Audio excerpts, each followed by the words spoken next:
حضور کریم صلی اللہ علیہ وسلم مکہ مکرمہ سے باہر تشریف لائے تو ایک مائی بوڑھی سر پہ گٹھڑی سامان کی ہے، ہاتھ میں پانی پینے کے لیے ایک لٹیا ہے، گڈوی ہے، باہر نکلی اور وہ سامان اٹھانے کی ہمت نہیں رکھتی۔ سرکار دو عالم صلی اللہ تعالی علیہ وسلم نے پوچھا مائی کدھر کا ارادہ ہے؟ اس نے اتنی بڑی بڑی گالیاں نکال لی اور کہنے لگی مکے میں جادوگر آ گیا، میرے گھر میں جادو پھیل گیا، میری نوح مسلمان ہو گئی، میرا بیٹا مسلمان ہو گیا، اس نبی کے جال میں پھنس گیا، میں تو اس کے جادو سے بچ کر اپنے ایمان کو بچانے کے لیے فلانے دیہات میں چلی ہوں۔ مدنی کریم صلی اللہ تعالی علیہ وسلم نے فرمایا مائی کمزوروں کا سامان اٹھانے کے لیے میں آیا ہوں، جس کا اس دنیا میں کوئی وارث نہیں اس کا وارث بننے کے لیے میں آیا ہوں، یہ سامان مجھے دے۔ سرکار مدینہ صلی اللہ علیہ وسلم نے اپنے سر مبارک پہ گٹھڑی اٹھا لی اور بوڑھی مائی کے پیچھے پیچھے چل دی ہے۔ اس نے اپنی منزل مقصود تک جہاں جانا تھا راستے میں ہزاروں لاکھوں گالیاں بکی، میرے گھر کا بیڑا غرق کر دیا، میرے گھر میں دین نیا پھیلا دیا، جادو پھیلا دیا، نئی نئی چیزیں آ گئی، پرانا دین ختم کر دیا، میرے گھر کی رسوائی ہو گئی، میں اپنا ایمان بچانے کے لیے آئی ہوں۔ جہاں بڑھیا مائی نے جانا تھا منزل مقصود پہ پہنچ گئی، ٹھکانے پہ پہنچ گئی، سامان نیچے اتروا کر حضور کو پلہ پھیلا کر جھولی پھیلا کے دعائیں دینے لگی اور کہنے لگی او میرے بیٹا جیسے اس جادوگر سے میں بچ کے آ گئی ہوں، جیسے اس دین نئے پھیلانے والے سے میں بچ کر آ گئی ہوں، میرا دین بچ گیا، میرا ایمان بچ گیا، میری دعا ہے اللہ کرے تو بھی بچ جائے۔ سرکار مدینہ صلی اللہ تعالی علیہ وسلم کی آنکھوں میں آنسو آ گئے، فرمایا مائی جس کو سارے راستے میں گالیاں دیتی آئی ہو، جو تیری گٹھڑی اٹھا کے سر پہ لایا ہے، جو تیری ساتھ آیا ہے، جسے جادوگر کہتی ہو، جسے گالیاں دیتی دیتی تھکتی نہیں ہو، وہی اللہ کا پاک پیغمبر محمد الرسول اللہ، میں تیرے سامنے موجود ہوں۔ اٹھ کھڑی ہوئی، حضرت کے قدموں پہ گر پڑی اور کہنے لگی اگر تو وہ نبی ہے تو میں اشہد ان لا الہ الا اللہ و اشہد ان محمد رسول اللہ، کلمہ پکار اٹھی۔ آج کہاں یہ چیزیں ملیں گی؟ اور اگر آپ لوگ تلاش بھی کرتے ہیں تو صرف مولویوں کے لیے، جی اخلاق مولویوں کے اندر ہونا چاہیے، کردار مولویوں کے اندر ہونا چاہیے، پاک دامنی مولویوں کے اندر ہونی چاہیے، سچائی اور سچ بولنا صرف مولویوں کے لیے ہونا چاہیے، باقی لوگ سارے ہی لانتی ہو کے مرنے چاہیے جھوٹ بول بول کے۔ اور خدا کا دروازہ تو سب کے لیے برابر ہے، یہ تمہیں کس نے تعلیم دی کہ سچ بولے تو مولوی، اور حلال کھائے تو مولوی، اور پاک دامن رہے تو مولوی، زنا سے بچے تو مولوی، قتل سے بچے، تمہارے لیے سب کچھ جائز ہے۔ یہ ایک ذہن ہے پوری دنیا کے مسلمانوں کا کہ جی ہم تو عوام ہیں، ہمارا کیا ہے۔ مدنی کریم صلی اللہ علیہ وسلم کا دین بادشاہ کے لیے، وزیر کے لیے، پیر اور فقیر کے لیے، ایک مزدور اور ایک عام آدمی کے لیے، سب کے لیے اللہ کا دین برابر ہے۔ اس میں کسی کی لحاظ نہیں کہ بھئی اس کا تو یوں کر دیا جائے چلو کوئی بات نہیں، وہاں کوئی بات نہیں تو مسئلہ ہی نہیں۔ جتنے سانس لے رہے ہو، جتنے بھی سانس آ جا رہے ہیں، تمام ایک ایک سانس کا حساب و کتاب ہوگا۔ اسی لیے تو بزرگ فرماتے ہیں کہ ہر وقت اور ہر لمحہ موت کو اپنے سامنے رکھو، تیاری رکھو ہر وقت، جب بلاوا آئے کہ میں جی تیار۔ اللہ والوں نے یہی تو تربیت کی۔ تم اللہ والوں کے قریب نہیں جاتے، فنکاروں اور ٹھگوں کے قریب جاتے ہو، نیک بندوں کے قریب بیٹھنا پسند نہیں کرتے۔ کیوں؟ اس لیے کہ نہ وہ تمہاری خوشامد کرے گا، نہ تمہارا وہاں جی لگے گا، چاپلوسی کرے گا لفنگا آدمی، چمچا گیری کرے گا نکما آدمی. اگر کسی کو دین ایمان اپنا بنانا ہے تو اس کے لیے کوشش کرنی پڑے گی. اللہ کی ہدایت کسی کے پیچھے دوڑی نہیں پھرتی، اللہ کی ہدایت کو آدمی کو خود تلاش کرنا پڑے گا. خدا کا جہنم اور خدا کی جنت دونوں چیزیں اس نے بنا دی اور اعلان کر دیا فمن شاء فلیؤمن ومن شاء فلیکفر. جس کا دل چاہے ایمان اپناؤ، جس کا دل چاہے کفر اپناؤ. خدا کی خدائی میں کوئی فرق نہیں آتا. ساری دنیا اگر کفر سے بھر جائے تو خدا کی شان میں ایک ذرہ برابر فرق نہیں آتا. اور ساری دنیا اگر پارسار متقی پرہیزگاروں کی بن جائے تو خدا کی شان میں کوئی اضافہ نہیں ہوتا. یہ تو بندہ جو کچھ بھی کرتا ہے اپنے لیے کرتا ہے. بازار میں جاؤ، جس کے پلے پیسہ ہو وہ جو چاہے سودا خرید لے، بس یہی بات ہے. قیامت میں بازار لگے گا، جس کے پاس نیکیاں ہوگی جنت ملے گی، ورنہ لعنت کے دریا میں ڈوب کر جہنم میں جائے گا. کوئی کسی کو نہیں بلا سکتا. فرمایا اولئک الذین اشتروا الضلالۃ بالہدی. فرمایا یہ وہ لوگ ہیں جنہوں نے گمراہی ہدایت کے بدلے خرید لی. اللہ تعالیٰ نے ہدایت دی، قرآن دیا، ایمان دیا، دین دیا، اسلام دیا، مدنی کریم صلی اللہ علیہ وسلم کی عظمت ملی، محبت ملی، اللہ کے پاک پیغمبر نے سب کچھ حوالے کر دیا، اور آج اس کے بدلے میں گمراہی خرید لی.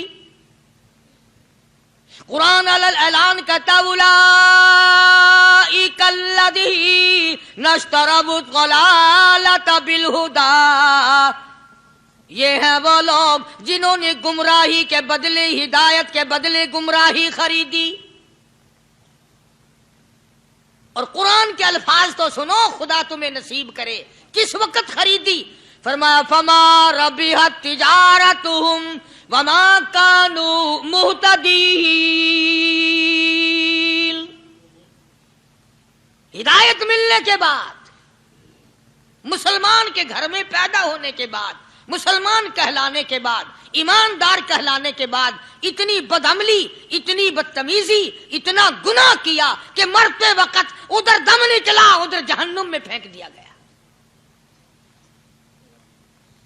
ایک صحابی نے عرض کر دیا یا رسول اللہ صلی اللہ تعالی علیہ وسلم. فرمایا، عرض کیا قیامت کب آئے گی؟ قیامت کب آئے گی؟ اللہ اللہ اللہ. یہ پوچھنا بھی صحابی کے بس کی بات تھی، اور اللہ کے نبی نے پتہ پھر کیا جواب دیا. فرمایا قیامت کا جو پوچھ رہے ہو کیا تیاری کر رکھی ہے؟ یعنی یہ نہیں فرمایا کہ فلاں دن فلاں وقت یہ، اور کسی نے پوچھ جو لیا متا سا کالی کملی والے قیامت کب آئے گی؟ فرمایا کیوں، کیا تیاری کر رکھی ہے؟ وہ بھی شاگرد کالی کملی والے کا تھا صلی اللہ علیہ وسلم. پوچھ تو بیٹھا، مرید حضور کا ہے، مقتدی حضور کا ہے، دیدار پیغمبر خدا صلی اللہ علیہ وسلم کا کرتا ہے. فوراً سنبھلا. اس نے پوچھا نا قیامت کب آئے گی؟ اللہ کے نبی نے جلال میں فرمایا کیا تیاری کر رکھی ہے؟ سارے کون ہے سبحان اللہ.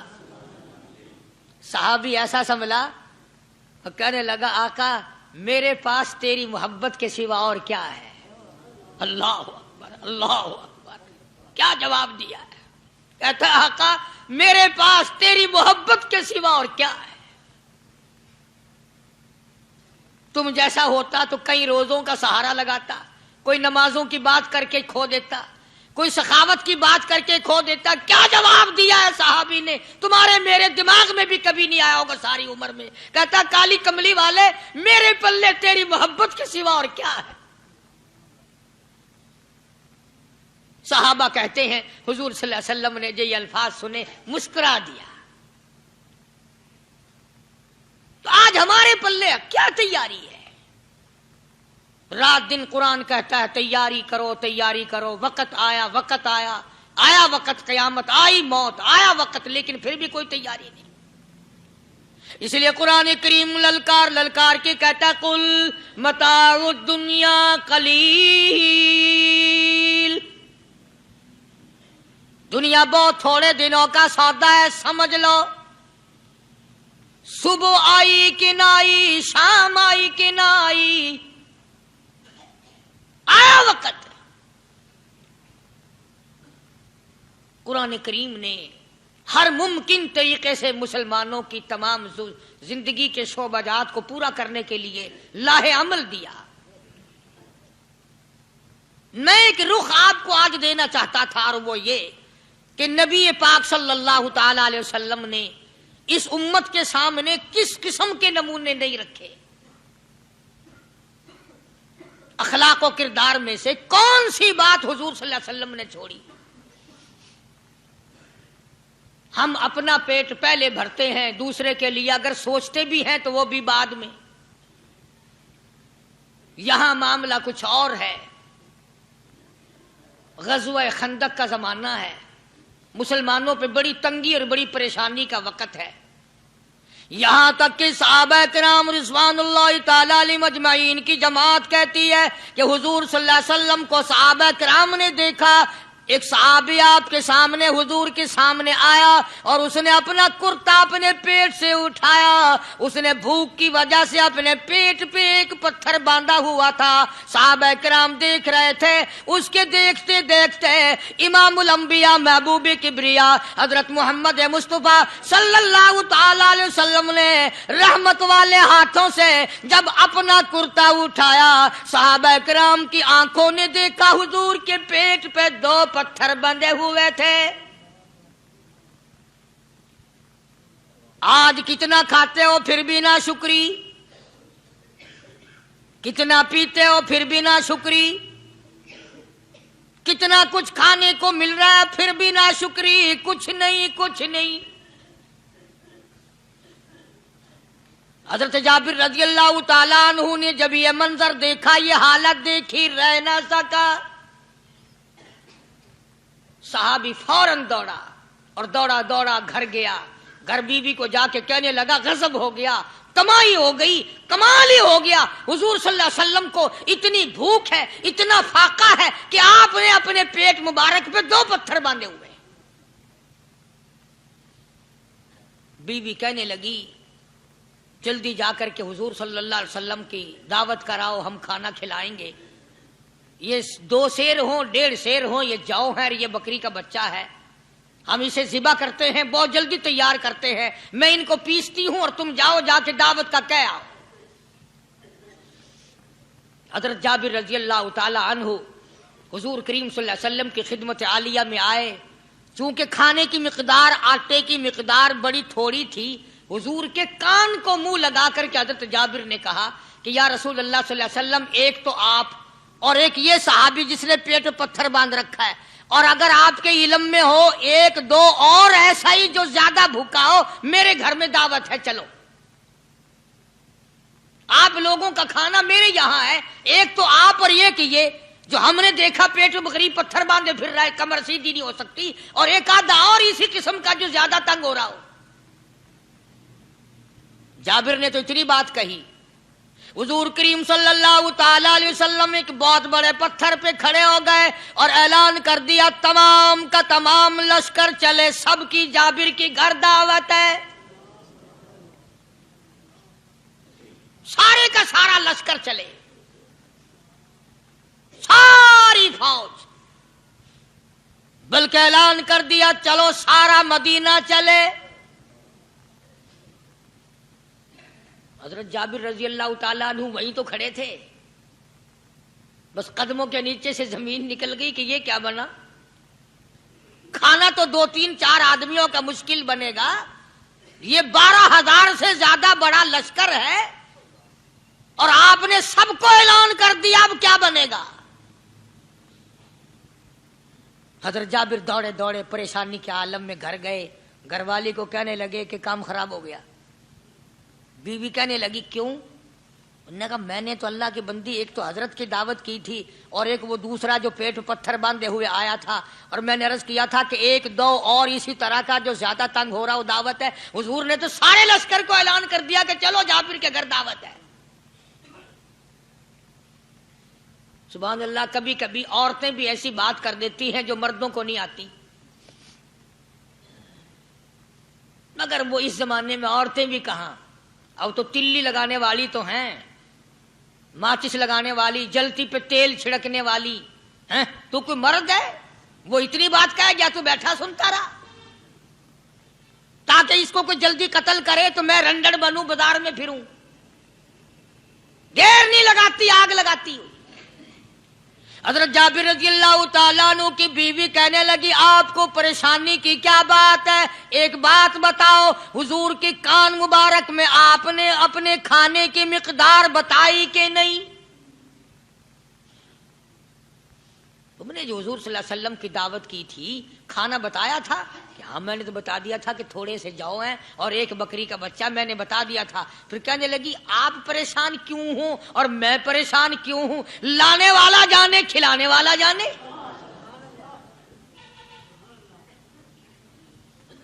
ہمیں پریشانی کی کیا بات ہے اس میں؟ بھئی دعوت ہم نے تو حضور کی دعوت کی اور حضور نے سارے لشکر کی ہم نے تو نہیں کی نا۔ اب حضور صلی اللہ تعالی علیہ وسلم نے دعوت فرمائی ہے اور وہ خود ہی جانے اور ان کا خدا جانے۔ آپ تشریف لے آئے، کھانے کی مقدار کا تو پتا تھا، آپ نے فرمایا کہ وہ ہنڈیا جو ہے اس کو کھولنا مت، اور وہ جو آٹا ہے جب تک میں نہ آؤں پکانا شروع مت کیجو۔ آپ نے اپنا لعاب مبارک آٹے میں بھی ملا دیا اور ہنڈیا میں بھی ڈال دیا، اس کے بعد پکانا اور کھلانا شروع کیا گیا۔ علماء کرام نے لکھا ہے 12,000 کا لشکر بھی کھا گیا، کھانا جتنا تھا اتنا ہی باقی، سارے کا سارا لشکر کھا گیا، سارا مدینہ کھا گیا۔ اب یہاں سے یہ ہمارے زمانے کے جو مردوں کی کفن اتارنے والے لوگ ہیں وہ ختم کا ثبوت نکالتے ہیں یہاں سے کہ حضور صلی اللہ علیہ وسلم نے ختم دیا تو 12,000 آدمیوں نے کھا لیا۔ چلو ہم بھی مانتے ہیں، آج یہ ختم دے کر ایک کا کھانا دو کو تو کھلا کے دکھائیں۔ ارے وہ تو معجزہ ہے محمد عربی صلی اللہ تعالی علیہ وسلم کا، اور وہ تو آپ کے لعاب مبارک کی برکت ہے، آپ کی دعا کی برکت ہے۔ یہ تمہیں کس نے بتایا کہ حضور صلی اللہ علیہ وسلم نے جابر کے کھانے پہ بیٹھ کر ختم پڑا تھا؟ یہ تو معجزہ ہے محمد عربی صلی اللہ تعالی علیہ وسلم کا، اور اللہ پاک نے نبی کے ہاتھ پر ہزاروں نہیں لاکھوں معجزات کا اظہار فرمایا۔ تو یہاں سے غلط چیزوں کا اجرا کرنا آگے آپ لوگوں نے سنے ہوں، اور پھر وہ ختم ہو گئے، پھر حضور تشریف لائے اور انہوں نے ان دونوں بچوں کو مردوں کو چھپا کے رکھ دیا۔ جب بچوں کو لایا گیا تو مردے تھے، حضور نے بچوں کو فرمایا تم زندہ ہو جاؤ، وہ کہنے لگے جب تک ہماری بکری کا بچہ زندہ نہ ہو ہم زندہ نہیں ہوتے۔ وہ ہڈیاں جوڑی، حضور نے بکری زندہ کری جب وہ بچے کھڑے ہوئے۔ قرآن پھانسی دیتا ہے، افسانہ بنا کر پیش کرو نا وہ بڑا جلدی مانتے ہیں۔ امام الانبیاء محبوب کبریا حضرت محمد مصطفیٰ صلی اللہ تعالی علیہ وسلم کا قرآن کریم نے اسی جنگ میں، اسی جہاد میں ایک واقعہ پیش فرما دیا۔ اس واقعے سے پہلے پتہ کیا ہوا؟ حضرات صحابہ کرام رضوان اللہ تعالی علیہ مجمعین کے ہاتھوں سرکار دو عالم صلی اللہ علیہ وسلم بھی ساتھ تھے، کافروں کا ایک بہت بڑا بہادر پہلوان مارا گیا۔ یہ جو غزوہ خندق ہے جس کو غزوہ احزاب کہتے ہیں، قرآن میں ذکر ہے اس کا، ویسے کوئی بات بنا کے نہیں کہہ رہا ہوں، یعنی یوں سمجھو اب میں سورت احزاب کے 3 رکوع کا آخری آیتوں کا ترجمہ کر رہا ہوں۔ اور یہ اتنا مشکل وقت پڑا تھا صحابہ پہ، ایک تو گرمی سخت تھی اور چاروں طرف سے جن یہودیوں نے عہد و پیمان کر رکھا تھا حضور صلی اللہ علیہ وسلم سے، انہوں نے بدعہدی کر دی. وہ سارے کے سارے صحابہ پہ یکدم ٹوٹ پڑے. صحابہ بیچ میں آ گئے میدان میں، نہ پانی، نہ کھانا، نہ روٹی، نہ جوتی، نہ کپڑا، نہ اسلحہ، نہ لینا نہ دینا. بلکہ یوں لکھا علماء نے کئی دن ہو گئے پانی کی بوند نہ ملی، اور صحابہ گھاس کھا کھا کر کے گر گئے اور شہید پہ شہید ہو گئے. لیکن قربان جاؤں، یہ قرآن اللہ کا تمہارے سامنے آج بھی موجود ہے، اسے پڑھ کے دیکھو. کبھی کسی صحابی نے ایسے وقت میں بھی یہ بات نہ کہی نبی صلی اللہ علیہ وسلم کو. یوں بھی تو نہیں کہا کہ اللہ کے نبی پہلے کچھ تیاری تو کیا کرو، یوں ہی خام خواہ کے مرا دیتے ہو بندے. پہلے موقع تو دیکھا کریں آپ ہو کیا رہا ہے. یوں ہی لوگ بھوکے پیاسے مر گئے. نہیں، اتنی ثابت قدمی اور اتنا ایمان تھا، اتنا جذبہ تھا، حضور کی ذات پر اتنا یقین تھا صحابہ کو کہ آج اس دنیا میں جتنا یقین ایک صحابی کو تھا، اربوں خربوں مسلمان مل کر بھی ایک صحابی کے برابر یقین پیدا نہیں کر سکتے.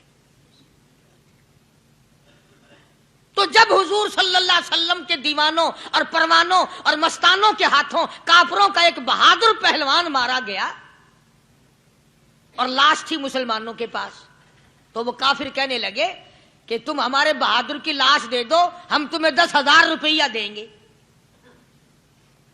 اب ان کے پاس تو روپے کی کمی نہیں تھی، اور یہ مسکین بھوکے اور فاقے سے اگر یہ یوں کہتے کہ نہیں بھی ہم تو 20,000 لیں گے تو وہ دے دیتے. ان کے پاس کمی نہیں تھی اور انہیں ضرورت تھی، کپڑا لے لیتے، کھانا لے لیتے، پریشانی دور کر لیتے، جنگ کا سامان بنا لیتے.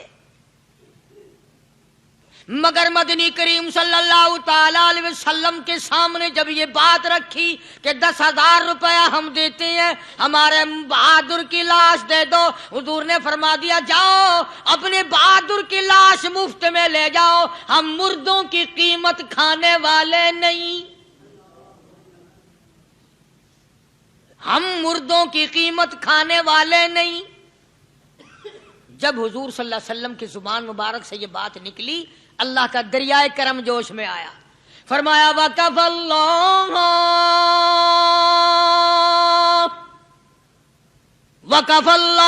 الْمُؤْمِنِينَ الْقِتَالَ. فرمایا میرے نبی اب آپ اطمینان رکھیں، کوئی ضرورت نہیں، اب میں تیرا خدا خود ان سے جنگ کروں گا، اب میں لڑوں گا ان سے. اور اس کے بعد اللہ تعالیٰ نے یہ برکت دی کہ ایک آدمی یا 2 آدمیوں کا کھانا اللہ تعالیٰ نے 12,000 کو کھلا دیا. تو ان چیزوں سے معجزات کا ظہور ہوتا ہے. اور حضور کریم صلی اللہ تعالی وسلم کے تو اتنے معجزات اللہ پاک نے ہمارے نبی صلی اللہ علیہ وسلم کو دیے کہ ہم سب کی زندگی ختم ہو سکتی ہے مگر سرکار کے معجزات ختم نہیں ہو سکتے. حضرت ابو ہریرہ رضی اللہ تعالیٰ عنہ فرماتے ہیں کہ میں مسجد نبوی کے دروازے پہ پڑا تھا، بھوک نے مجھے اٹھنے نہ دیا، مجھے اتنی بھوک لگی، کئی دن کا فاقہ ہو گیا، میں کھڑا نہیں ہو سکتا تھا. تو میں نے جناب صدیق اکبر رضی اللہ تعالیٰ عنہ سے مسئلہ پوچھنے کا بہانہ بنا کے بلایا کہ شاید یہی مجھے اپنے ساتھ لے چلیں. تو وہ بھی مسئلے کا جواب دے کر چلے گئے. ابو ہریرہ کہتے ہیں میرا یقین ہوا کہ ان کے گھر بھی کچھ نہیں. پھر میں نے فاروق اعظم رضی اللہ تعالیٰ عنہ کو مسئلہ یا قرآن کی آیت پوچھنے کے بہانے متوجہ کیا. وہ بھی وہ جو چیز میں نے پوچھی تھی بتا کے چلے گئے. غالباً ان کے یہاں بھی فاقہ ہوگا. ابو ہریرہ رضی اللہ تعالیٰ عنہ کہتے ہیں پھر آئے حضور صلی اللہ علیہ وسلم تشریف لائے تو میں نے مسئلہ پوچھنے کے بہانے سے حضور کو اپنی طرف متوجہ کیا. ابو ہریرہ کہتے ہیں حضور مسکرائے اور میرا مطلب سمجھ گئے، میرا مطلب سمجھ گئے، اشارہ کیا میرے ساتھ ساتھ آ، میرے پیچھے پیچھے آ. ابو ہریرہ رضی اللہ تعالیٰ عنہ کہتے ہیں میں حضور صلی اللہ علیہ وسلم کے ساتھ چلا آیا. آپ اپنے دولت قضا پر تشریف لائے، اپنے گھر میں تشریف لائے. آپ نے گھر میں داخل ہو کر کے فرمایا کچھ کھانے کا پینے کا کوئی ہے گھر میں کوئی چیز؟ جواب ملا ہاں ایک دودھ کا پیالہ ہے، ہدیہ آیا کہیں سے، آپ کے لیے ہدیہ دیا کسی نے، دودھ کا پیالہ منگوا لیا۔ ابو ہریرہ کہتے ہیں میں بڑا خوش ہوا کہ لے میرا دو لگ گیا، کام بن گیا، مجھے ہی فرمائیں گے پی لے، رج کے پیوں گا۔ ابو ہریرہ کہتے ہیں کہ مجھے حضور صلی اللہ علیہ وسلم کیا فرماتے ہیں کہ ابو ہریرہ وہ جو مسجد نبوی میں 70-80 صحابہ صفا طالب علم ہے نا، کہ جی ساروں کو بلا کے لا۔ ابو ہریرہ کہتے ہیں مجھے بڑی کھٹکی کہ ایک دودھ کا پیالہ یہ تو میرے جوگا ہی تھا، وہ 70-80 کیا کریں گے یہاں کے۔ ابو ہریرہ کہتے ہیں جب میں اٹھ کے چلا تو مجھے پھر واپس بلایا، فرمایا ابو ہریرہ مدینے کی گلی میں آنے میں جانے میں جو بھی راستے میں ملے اسی کو کہہ دے کہ حضور کے گھر دعوت ہے۔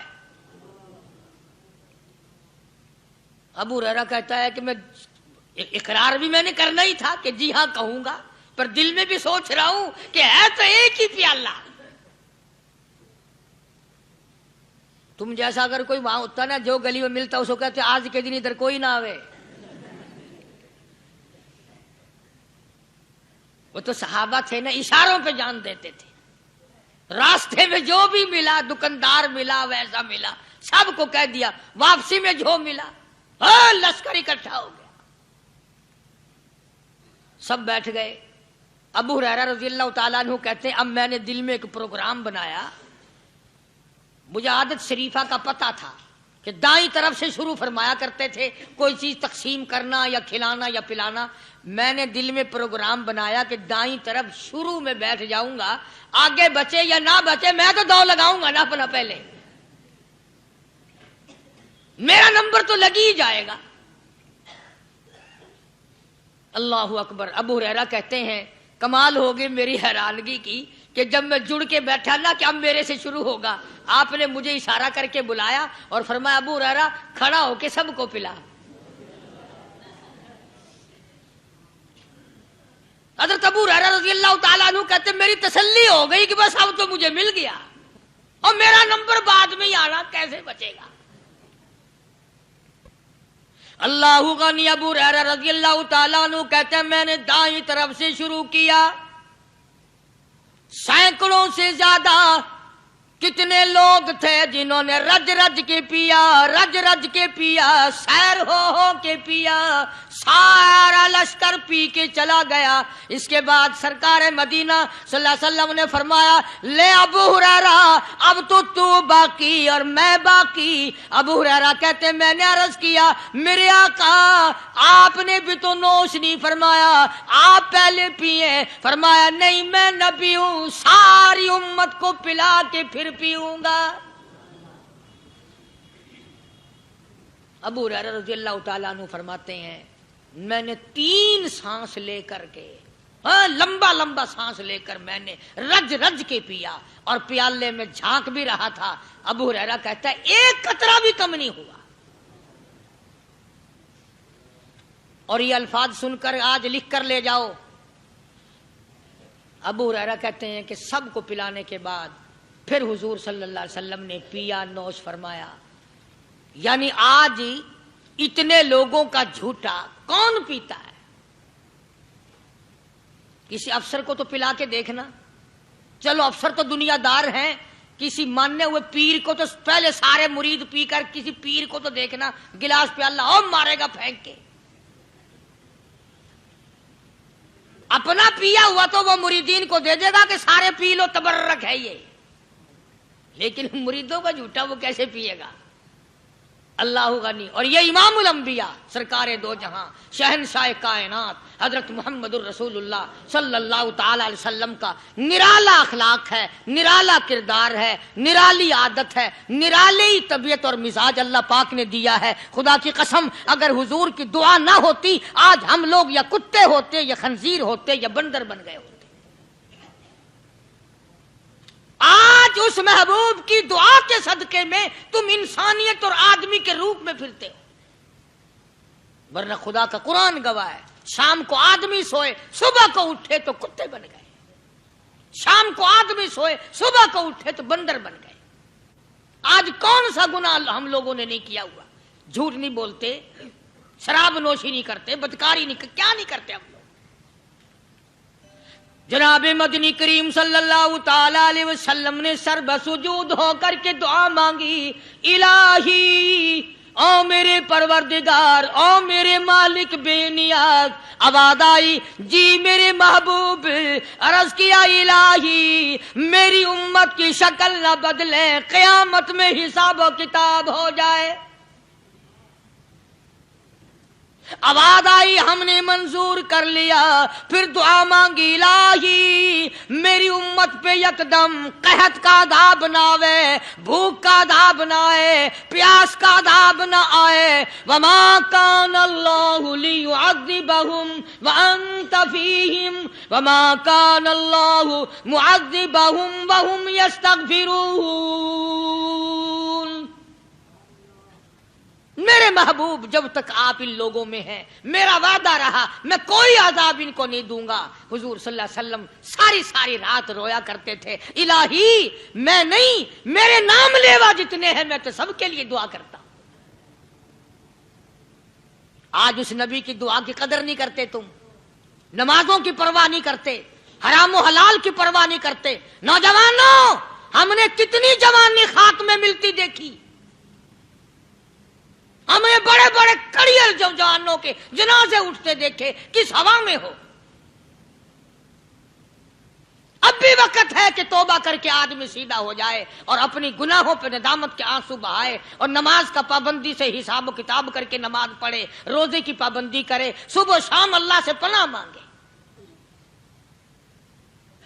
میرا عرض کرنے کا مطلب یہ تھا کہ حضور کریم صلی اللہ علیہ وسلم کے معجزات بڑے بے شمار ہیں، اور امت کے افراد بھی کوئی کمی میں نہیں ہے، تو ہم سب کو چاہیے کہ ہم قدردانی کریں اور اپنے آپ کو آخرت کے لیے جس قدر ممکن ہو سکے تیاری کریں۔ آج کل بڑی رات ہے، سویرے اٹھو، کم سے کم صبح و شام ہر آدمی ایک تسبیح درود شریف کی، ایک تسبیح استغفار کی، اور ایک تسبیح تیسرے کلمے کی، یہ تو کم سے کم ہو ہی جائے۔ بکواس کرتے سو جاتے ہیں، بکواس کرتے اٹھ جاتے ہیں، بلا ہے کوئی زندگی کا معاملہ؟ اللہ سے معافی مانگتا سو جا اور معافی مانگتا اٹھ جا، خدا کی قسم اللہ کا دریائے کرم جوش میں آئے گا۔ تو یہ ساری چیزیں میں نے لیے عرض کی، تو وقت پورا کرنے والا حساب نہیں کہ نہ جانے کس کو توبہ کی توفیق ہو جائے۔ کم سے کم ان 3 تسبیحوں کو ہر مرد عورت لازمی پکڑ لے، ایک تسبیح درود شریف کی، ایک تسبیح سبحان اللہ والحمدللہ ولا الہ الا اللہ واللہ اکبر ولا حول ولا قوت الا باللہ العلی العظیم، اور ایک تسبیح استغفر اللہ الذی لا الہ الا هو الحی القیوم واتوب الیہ، یا استغفر اللہ ربی من کل ذنب واتوب الیہ، اور ایک تسبیح درود شریف کی اللہم صلی علی سیدنا و مولانا محمد وعلی آل سیدنا و مولانا محمد مبارک وسلم وصلی علیہ۔ جب ایک مرتبہ درود بندہ پڑھے گا 10 بار اللہ کی رحمت آئے گی، 10 گناہ معاف ہوں گے، 10 درجے بلند ہوں گے، 10 خطائیں معاف